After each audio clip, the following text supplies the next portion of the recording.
اس تمام حوالوں سے انسٹیٹیوشن کا ہیڈ جو ہے، ہیڈ آف دی فیملی، وہ مرد ہوگا. بس یہ فرق ہے. اس کے اعتبار سے شریعت کے قوانین میں فرق ہے.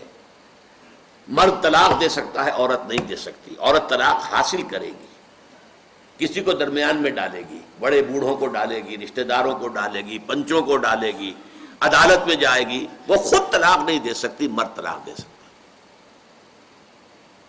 مرد کو دوہرا حصہ دے دیا گیا وراثت میں، عورت کو اکیلا. کیوں؟ مرد نے مہر دے کر شادی کرنی ہے، عورت کو مہر ملے گا شادی میں. مرد نے نان نفقے کی ذمہ داری اٹھانی ہے بیوی کی، اور بیوی کی ذمہ داری تو ہے ہی نہیں کہ شوہر کا نان نفقہ اس کے ذمہ ہو.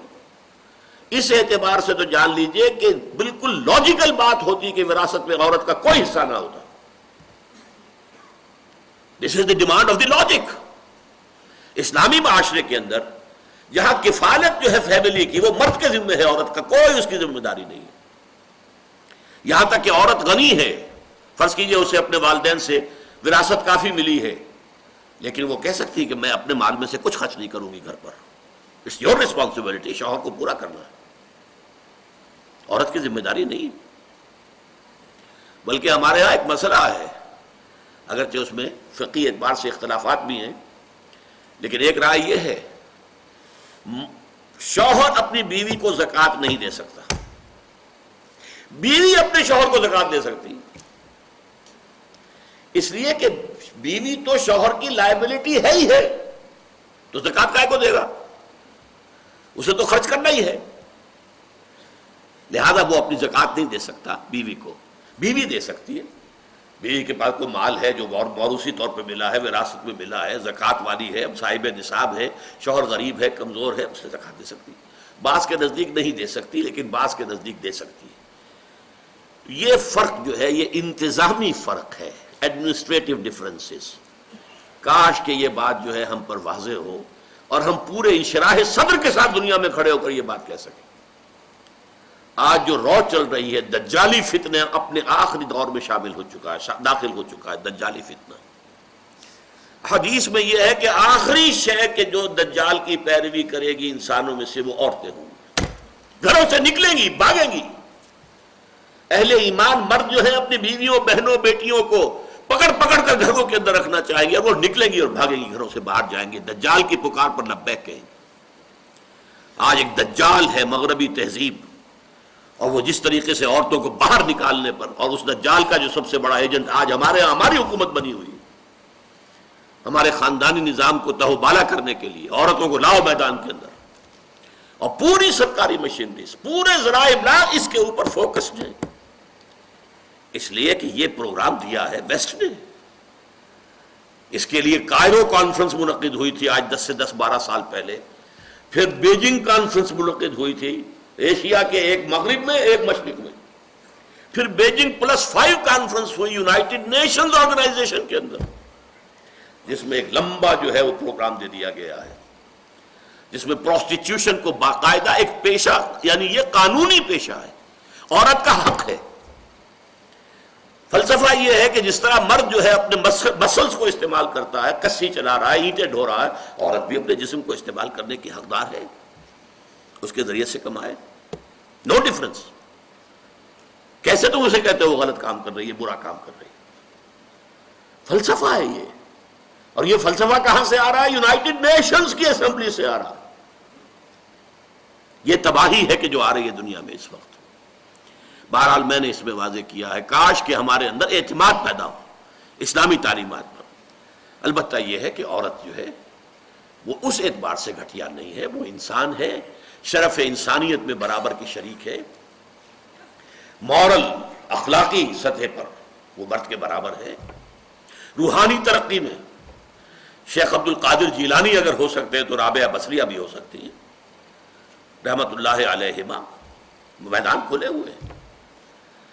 صدیق اکبر ہو سکتے ہیں تو صدیقۃ الکبریٰ بھی ہو سکتی ہیں حضور ہی کے امتیوں کے اندر.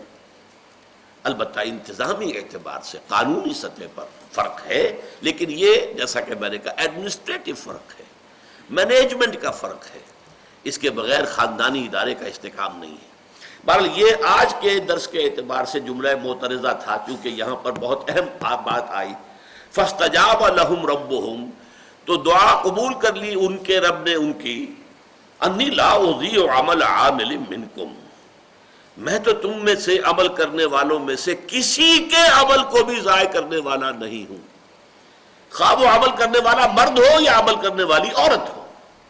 من ذکر او انثی بعضکم من بعض، تم سب ایک دوسرے ہی میں سے ہو، ایک ہی باپ کے نطفے سے بیٹا بھی بیٹی بھی، اور ایک ہی ماں کے رحم میں پرورش پائی ہے بیٹے نے بھی اور بیٹی نے بھی. اور اس میں تو خاص طور پر ایک بات جو مسلمانوں کو سوچنی چاہیے، ہمارے بھی ذہنوں میں ہوتا ہے بیٹا ہو تو بڑی مبارک بات، بڑی خوشیاں، بہت شادیانے، اور بیٹی ہو تو ذرا ایک طرح سے بہت ہی افسوس کی سی فضا پیدا ہو جاتی ہے. یہ اسلام کی تعلیمات کے خلاف ہے. ہم کرتے ہیں تو بالکل خلاف کرتے ہیں. اور اس میں سب سے بڑی دلیل سوچئے، اللہ کی محبوب ترین شخصیت محمد الرسول اللہ صلی اللہ علیہ وسلم، انہیں اللہ نے بیٹیاں دی ہیں، بیٹے نہیں دیے. بیٹیاں 4 بیٹے دیے تو بچپن کے اندر دونوں اٹھا لیے شروع میں، اور ایک آخر میں آیا حضرت ابراہیم ماریا قبطیہ کے بطن سے، اسے بھی اٹھا لیا.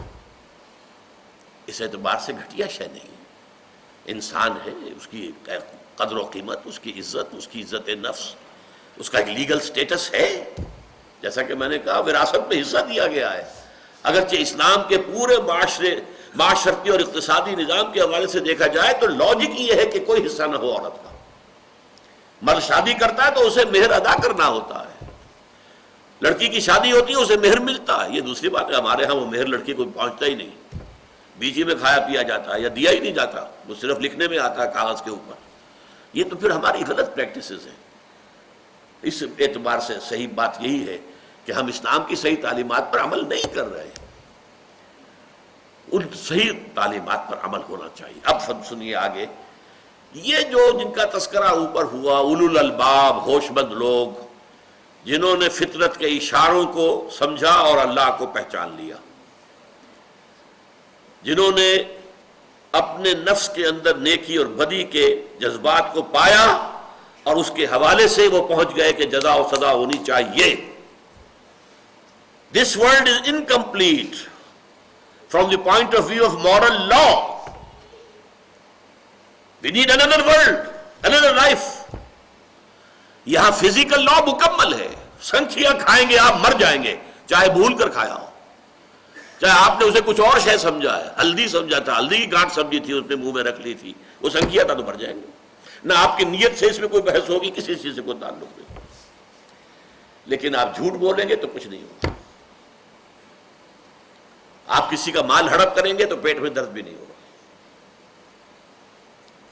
تو مورلی یہ دنیا نامکمل ہے. انگارہ زبان پر رکھیے چل جائے گی، جھوٹ بولیے کوئی آبلہ نہیں پڑے گا، تہمت لگا دیجئے کسی کے اوپر، خوش کیجئے. لیکن اس مورل لائف کے لیے، مورل نتائج کے لیے دوسری دنیا ہونی چاہیے. اور پھر جب ان کے کانوں میں آواز آئی کسی نبی کی یا نبی کے امتی داعی کی، یہ بھی نوٹ کر لیجئے، ہمارا تصور شاید یہی ہے کہ صرف انبیاء ہی کی دعوت نہیں. حضور کے اپنے زمانے میں جیسا کہ میں نے ابھی مثال دی تھی، جیسے ہی کوئی شخص ایمان لاتا تھا فوراً داعی بن جاتا تھا. وَالْعَصْرِ إِنَّ الْإِنسَانَ لَفِي خُسْرٍ إِلَّا الَّذِينَ آمَنُوا وَعَمِلُوا الصَّالِحَاتِ وَتَوَاصَوْا بِالْحَقِّ. ایمان اور اپنے ذاتی عمل کے بعد فوراً وصیت شروع کر دو حق کی، تبلیغ شروع کر دو حق کی، حق کا بول بالا کرنے کے لیے. یہ لازمی تقاضا ہے، جیسا کہ ہم پڑھ چکے ہیں پہلے سبق میں کہ یہ 4 لازمی شرائط ہیں، prerequisites of salvation, 4 prerequisites of salvation.